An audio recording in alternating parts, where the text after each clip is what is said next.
आज हम हार्ट के अंतर्गत जो 4 चैम्बर्स पाए जाते हैं उन चैम्बर्स में जो है सर्वप्रथम हम आज राइट एट्रियम को समझते हैं कि किस प्रकार से राइट एट्रियम जो है वो हृदय में अवस्थित रहता है और कौन कौन से एक्सटर्नल फीचर्स और इंटरनल फीचर्स पाए जाते हैं। जैसा हम जानते हैं कि जो राइट एट्रियम जो है हार्ट का अपर राइट चैम्बर है और वह मुख्य रूप से अपर बॉर्डर और राइट बॉर्डर का अधिकांश भाग बनाता है। इसके अलावा वह एंटीरियर सरफेस को भी बनाता है और वहाँ जो है दोनों सुपीरियर वेना केवा और इंफीरियर वेना केवा दोनों के द्वारा ब्लड कलेक्ट होता है और वह ब्लड जो है वो एट्रियोवेंट्रिकुलर वाल या ट्राइस्पिड वाल के द्वारा राइट वेंट्रिकल में जाता है और वहाँ जाकर वो सीधा पल्मोनरी ट्रंक के दोनों लंग्स में जाता है।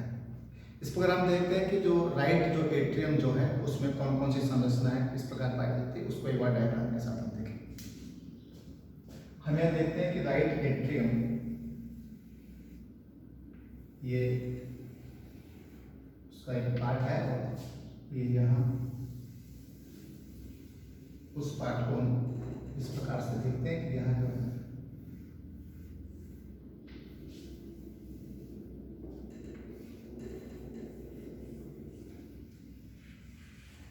ये जो है राइट ऑरिकल है, ये है राइट एट्रियम।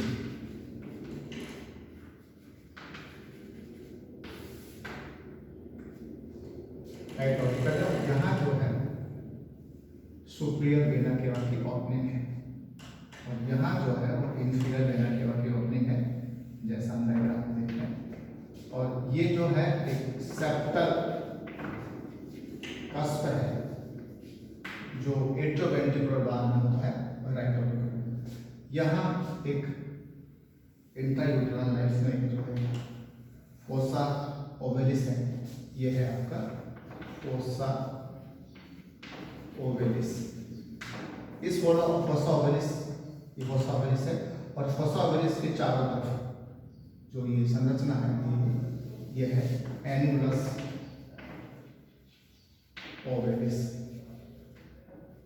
यहाँ पर कुछ स्मॉल वेन्स की ओपनिंग है, इनको हम बोलते हैं वेनी कॉर्डिस मिनिमी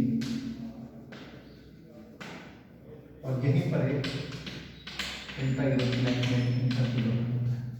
इसी प्रकार से यहाँ हम देखें तो यहाँ जो है ये इसमें ट्रांसवर्स रिज है, उसको हम बोलते हैं मस्कुलोपैक्टिनी। यह है मस्कुलोपैक्टिनी। ये जो ग्रुप जो है इस ग्रुप का नाम है क्रिस्टा टर्मिनेलिस। अब देखिए इस डायग्राम को हम देखते हैं सर्वप्रथम। जैसा हम जानते हैं कि राइट एट्रियम में सुपीरियर वेना केवा और इंफीरियर वेना केवा दोनों की ओपनिंग्स होती हैं जिनके द्वारा संपूर्ण ब्लड जो है राइट एट्रियम में आता है। इसके बाद क्या होता है कि राइट एट्रियम में जो है लेफ्ट की ओर ये हल्का सा प्रोग्रेंट होता है जिसको हम राइट ऑरिकल बोलते हैं, जो मार्जिन पर ये नोचेज पाई जाती है और एक स्पंजोलाइट के प्रोसेस होता है। ये दिखाई क्यों नहीं देता? क्योंकि राइट वेंट्रिकल से निकलने वाला जो इन्फेंट्यूबल पार्ट जो है और लेफ्ट वेंट्रिकल से निकलने वाला जो असेंडिंग ओर्ट है उसको कवर करके रखती है, इसलिए दिखाई नहीं देता। और ये जो है एक प्रकार से इंटरनल ब्लड फ्लो में जो है ये सहायता करता है। इसी प्रकार हम देखते हैं कि जो इसकी राइट जो बॉर्डर है उस राइट बॉर्डर पर एक वर्टिकल ये राइट बॉर्डर होती है और राइट बॉर्डर जो वर्टिकल जो है वहाँ हल्की सी ग्रुप होती है, उस ग्रुप को हम सर्कस टर्मिनलिस बोलते हैं। और सर्कस टर्मिनलिस के अंदर जो इंटरमस्कुलर जो रिज है उस इंटरमस्कुलर रिज के कारण उसका नाम जो है क्रिस्टा टर्मिनलिस होता है। इस क्रिस्टा टर्मिनलिस का जो अपर जो पार्ट है, ये जो अपर पार्ट है, इस अपर पार्ट पर जो है ऐसे नोड भी अवस्थित है जो पेस मेकर होता है, हार्ट का काम करता है। अब हम यह देखते हैं कि इस राइट एट्रियम में क्या क्या संरचना कर खुल रही है। देखिए उसमें मुख्य रूप से सुपीरियर वेना केवा है, इंफीरियर वेना केवा यहाँ पर खुलती है। इसके अलावा यहाँ एक कॉर्नरी साइनस है, जो इंफीरियर वेना केवा की ओपनिंग और जो है सेप्टल जो कस्प जो है एट्रोवेंट्रिकुलर वाल्व का उसके बीच है, उसकी ओपनिंग यहाँ। एक वेनिस कॉर्डिस मिनिमी जो चारों चैम्बर्स में होती है वो भी यहाँ है, और यहाँ जो है वो एंटीरियर कार्डिक वेंस भी यहाँ पर होती है, जो इसमें ट्राइवेंट्रिकुलर करती है। अब हम मुख्य रूप से समझें कि जो राइट जो एट्रियम है, उस राइट एट्रियम की जो इंटरनल संरचना जो है, उस इंटरनल संरचना में तीन प्रकार की होती है। एक तो होता है sinus venom, sinus venom. Sinus venom क्या होता है? एक स्मूथ पोस्टीरियर पार्ट होता है जो राइट एट्रियम में पाया जाता है। इसके अंदर एक ग्रूव है, उस ग्रूव का जिस ग्रूव को हम सर्कस टर्मिनस बोलते हैं, उस ग्रूव के ऊपर सुपीरियर वेना केवा की ओपनिंग है, ये हमारी सुपीरियर वेना केवा है, और उसके नीचे जो है इंफीरियर वेना केवा की ओपनिंग है। इंफीरियर वेना केवा की ओपनिंग और ट्राइस्पिड वाल्व के बीच में कॉर्नरी साइनस की ओपनिंग है, कॉर्नरी साइनस यहाँ है, इसकी ओपनिंग है। और इसके अलावा जो है इसकी ओपनिंग है। और क्या होता है कि जो इंफीरियर वेना केवा की जो ओपनिंग है, उस इंफीरियर वेना केवा की ओपनिंग के पास में एक फोसा, इंट्रायूटेरल लाइफ में फोसा ओवरिसिस होता है। वह फोसा ओवरिसिस क्या करता है कि जब ब्लड इंट्रायूटेरल लाइफ के इंफीरियर वेना केवा में आता है, तो वह सारा ब्लड जो है फोरामेन ओवल के थ्रू लेफ्ट एट्रियम में चला जाता है। उसी के चारों तरफ एक एनुलस ओवलिस भी पाया जाता है, जो हम डायग्राम में दिखा है। इसके अलावा इसका जो अपर जो पोस्टीरियर जो पार्ट है, वहाँ स्मॉल ओपनिंग्स होती है इसके अंदर फोरामेन के थ्रू, उनको वेनिस कॉर्डिस मिनिमी बोलते हैं। ये तो हुआ साइनस वेनम। इसी प्रकार से एक जो है एंटीरियर रफ पार्ट होता है, उसको बोलते हैं पेक्टिनेट पार्ट। ये जो है पेक्टिनेट पार्ट, ये राइट जो एट्रियम है, उस राइट एट्रियम का रफ एंटीरियर पार्ट है। वहाँ क्या होता है कि उस रफ एंटीरियर पार्ट के अंदर एक ट्रांसवर्स मस्कुलर रिज होती है। वह ट्रांसवर्स मस्कुलर रिज जो है वो शुरू होती है कस्टा टर्मिनलिस से, और the rise from the crista terminalis and forward downward रहती हुई कहाँ जाती है? वो जाती है एट्रोवेंट्रिकुलर वाल्व के पास में। उस पास जो इंटरमस्कुलर जो रिज है, वो वहाँ पर क्या बनाती है? वो मस्कुलर पेक्टिनेट बनाती है, और इन मस्कुलर पेक्टिनेट से वहाँ एक रेटिकुलम नेटवर्क सा बन जाता है, जो इंटरनल ब्लड फ्लो में सहायता करता है। तो ये जो पार्ट है, ये पार्ट है आपका पेक्टिनेट पार्ट का।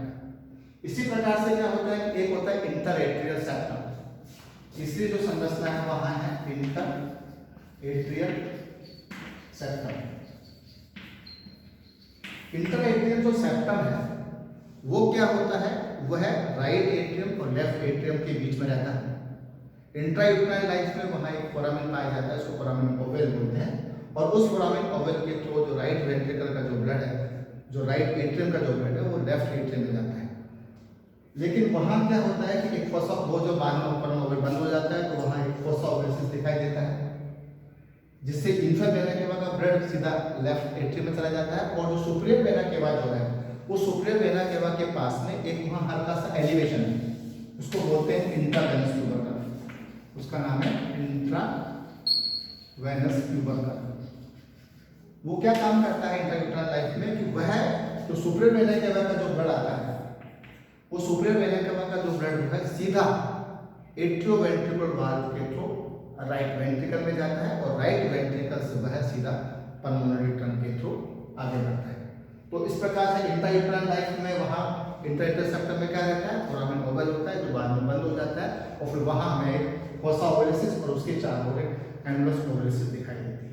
तो इस प्रकार से जो राइट एट्रियम है, उस राइट एट्रियम की जो इंटरनल संरचना है, उसमें नंबर 1 साइनस वेनम है, नंबर 2 पेक्टिनेट पार्ट है, रफ एंटीरियर पार्ट वो होता है, और तीसरा वहाँ जो है इंटर एट्रियल सेप्टम होता है। तो ये जो संरचना है वो राइट एट्रियम की, और राइट एट्रियम जो है वो मुख्य रूप से हृदय का जो है एंटीरियर सरफेस को बना रहा है, राइट बॉर्डर का अपर पार्ट बनाता है, और अपर बॉर्डर जो है उसका वो मैक्सिमम पार्ट को ये बनाता है। तो ये तो हुआ राइट एट्रियम। राइट वेंट्रिकल जो है वो एक ट्रायंगुलर आकार का चैम्बर है, और वहाँ जो है एट्रोवेंट्रिकुलर वाल्व के थ्रू राइट एट्रियम का जो ब्लड है वो राइट वेंट्रिकल में आता है, और वह जो ब्लड जो है सीधा पल्मोनरी ट्रंक के थ्रू दोनों लंग्स की हो जाता है। ये जो मुख्य रूप से जो राइट वेंट्रिकल जो है वो एंटीरियर सरफेस को बना रहा है, साथ में साथ इंफीरियर सरफेस को भी ये बनाता है, और इसके अलावा इससे जो इन्फीरियर बॉर्डर भी बनती है और राइट बॉर्डर भी बनती है। अब देखें किस प्रकार से इसमें संरचना है, उस डायग्राम के सामने देखें। तो देख रहे हैं हम राइट वेंट्रिकल, राइट वेंट्रिकल, इस डायग्राम को देखें तो इस डायग्राम से हमें यह समझ सकते हैं कि इस प्रकार से जो है ये राइट वेंट्रिकल, ये देखिए ये ऊपर पल्मोनरी ट्रंक है जो सीधा कहाँ से निकलता है, वो राइट वेंट्रिकल से निकलता है। तो देखिए यहाँ ये जो भाग है ऊपर का, ये राइट एट्रियम है और ये जो है लेफ्ट वेंट्रिकल। देखिए ये लेफ्ट वेंट्रिकल है और ये जो संरचना है वो है इंटरवेंट्रिकुलर